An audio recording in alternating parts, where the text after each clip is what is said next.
Hola, ¿qué tal? ¿Cómo estás? Mira, te doy la bienvenida a nuestro episodio número 5 de nuestro podcast Ambit Talks.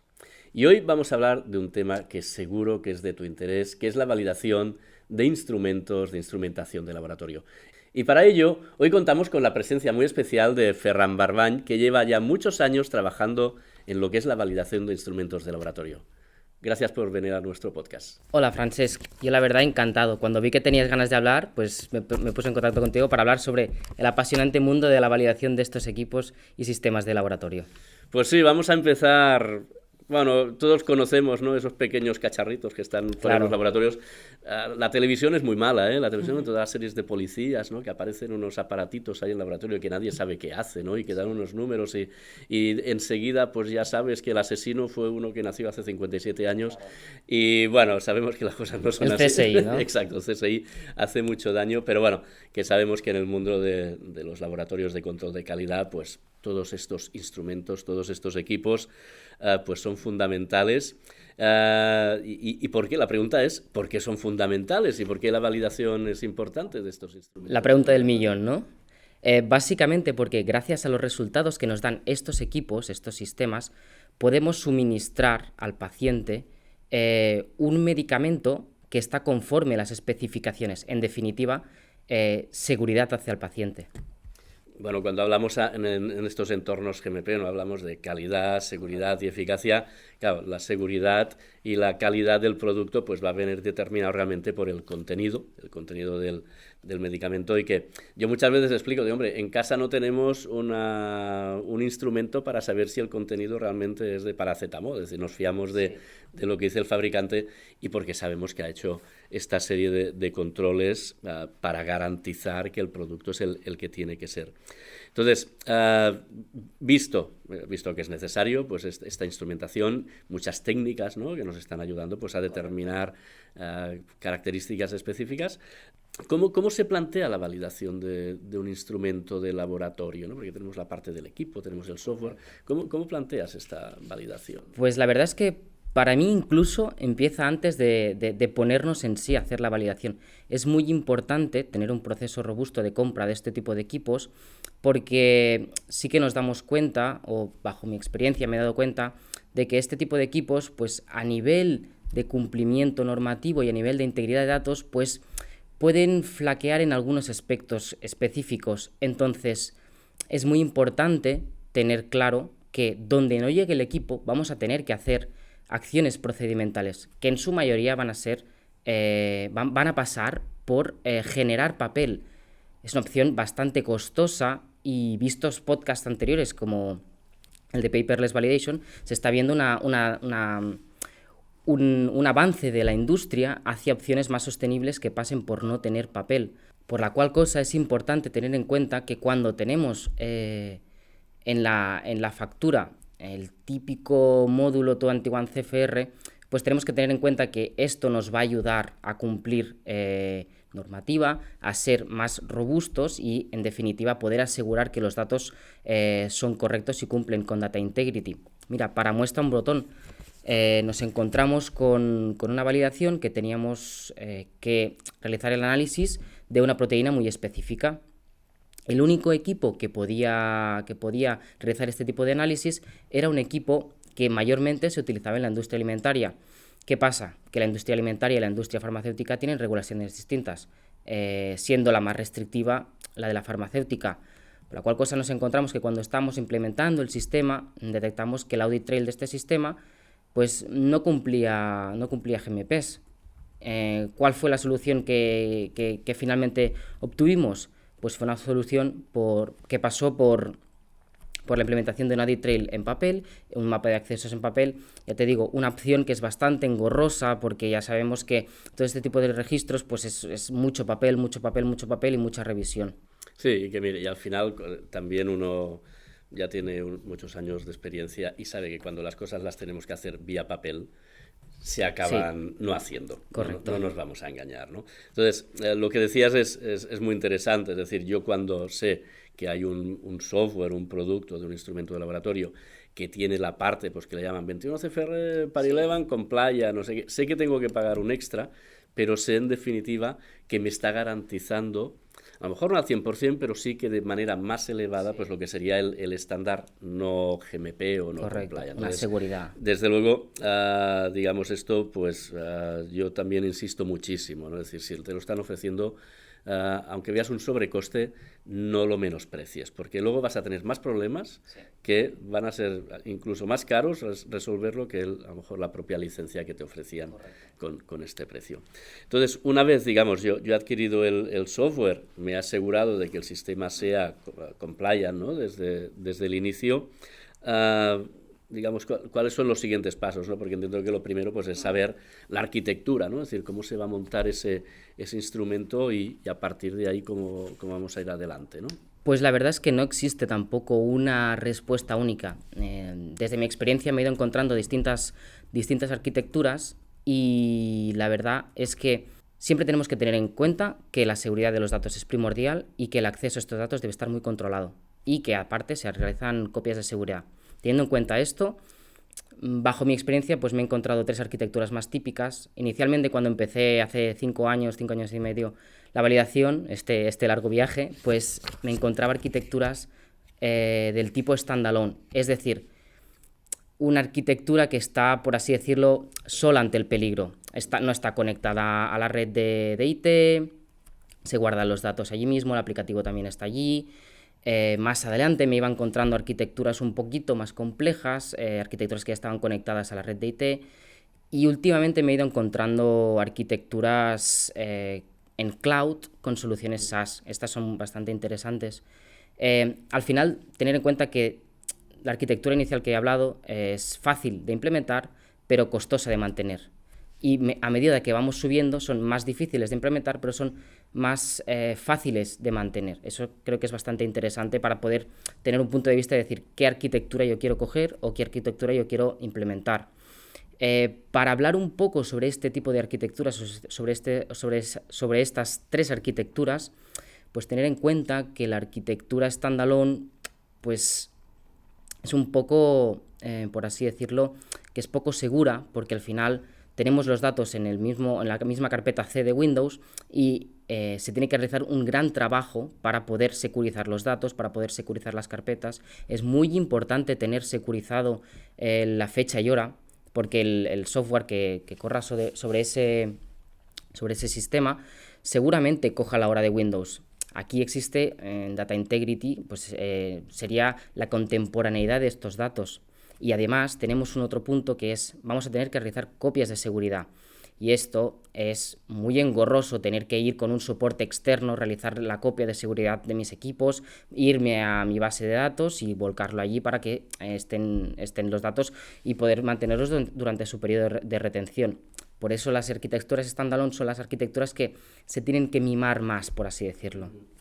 En el siguiente punto, que serían las arquitecturas que son que ya están conectadas directamente a la red de IT, pues aquí IT ya nos brinda una solución robusta, una solución que cumple con la seguridad de la compañía.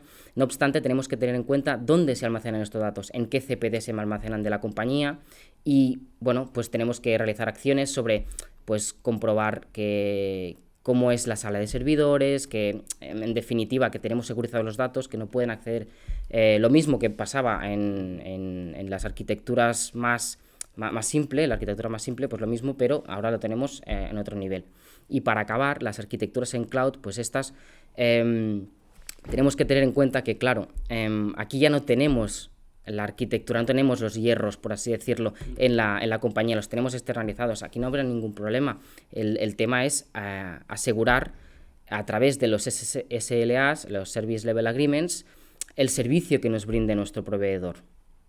Sí, desde luego, y que realmente cuanto más complejo, más, digamos, más segura, porque al final es más fiable, ¿no? Sí. Estos entornos en SaaS, bueno, pues tienes que tener unas garantías que tú deberías aplicar en casa, pero que estas empresas seguramente te lo van a ofrecer con mucho más rigor, ¿no? Porque son especialistas en estos temas. El único punto que muchas veces te encuentras y a veces se habla es el tema de la comunicación, ¿no? Garantizar la comunicación del instrumento, pero bueno, también los fabricantes ya establecen unos criterios de tener información, momentos en local, que se vaya volcando en la red. Bueno, todo esto ya se va trabajando. Ya estabas hablando de los sistemas standalone. Claro, yo hace muchos años que empecé a trabajar en el mundo y casi todo era standalone. Y sigue habiendo, es decir, aún me encuentro instrumentos, ¿no?, de hace a lo mejor 20 años que ya el sistema operativo Windows no me acuerdo, pero bueno, con los problemas que incluso que a veces no puedes ni realizar copias de seguridad, o la copia de seguridad se hace con un pendrive, y además esto me he encontrado no, y las copias de seguridad se hacen el viernes por la tarde. Eso, el viernes por la tarde es antes de marchar. Pues cuando empiezas a mirar registros de, a ver, las copias que se han realizado, este viernes no se pudo hacer porque había una emergencia, no sé qué, y bueno, y al final, pues, si un día lo pierdes, vas a tener un verdadero problema. Bueno, pues, digamos, una vez visto todo esto, lo que es, pues, estas arquitecturas en standalone, ¿no?, que sería lo más sencillo, claro, tenemos, por un lado, hemos dicho que es importante comprar a fabricantes que te garanticen que cumplen con la normativa farmacéutica, el famoso 21 CFR Part 11 Compliant, ¿no? Por otro lado, pues seleccionar una arquitectura pensada en cómo garantizo que los datos los voy a tener íntegros y siempre disponibles. Y luego, lo tercero, diría, casi una vez resuelto esto, casi lo más importante es estos datos, es decir, el flujo de datos que se va a estar generando, porque para eso, en definitiva, voy a utilizar el instrumento. Desde la óptica de validación, ¿qué nos recomiendas? ¿Qué hay que tener en cuenta? ¿Cómo tratarlo? Aquí tenemos que tener en cuenta, sobre todo, cuáles son los procesos internos que tenemos en la compañía para que se puedan adaptar a este flujo de datos. Algunos de los puntos importantes para poder definir correctamente un flujo de datos, para mí serían tener en cuenta cuál es el análisis, porque sabemos que estamos en el laboratorio y tenemos distintos tipos de equipos que me van a utilizar, que van a requerir distintos tipos de análisis. Entonces, tener en cuenta cuál es el análisis que yo necesito tener ese flujo de datos. Después, qué equipos van a estar, van a intervenir en ese análisis. Voy a tener interfaces con otros equipos, voy a también tener qué personal voy a tener en ese análisis, cuáles son sus roles que desempeñan, cómo se generan los datos, cuándo se generan estos datos, cómo se aprueban estos datos, se aprueban de manera electrónica, se me imprimo el informe y lo firmo, y por último tener en cuenta cuál es el periodo de retención de estos datos y cómo voy a hacer el proceso de archivado.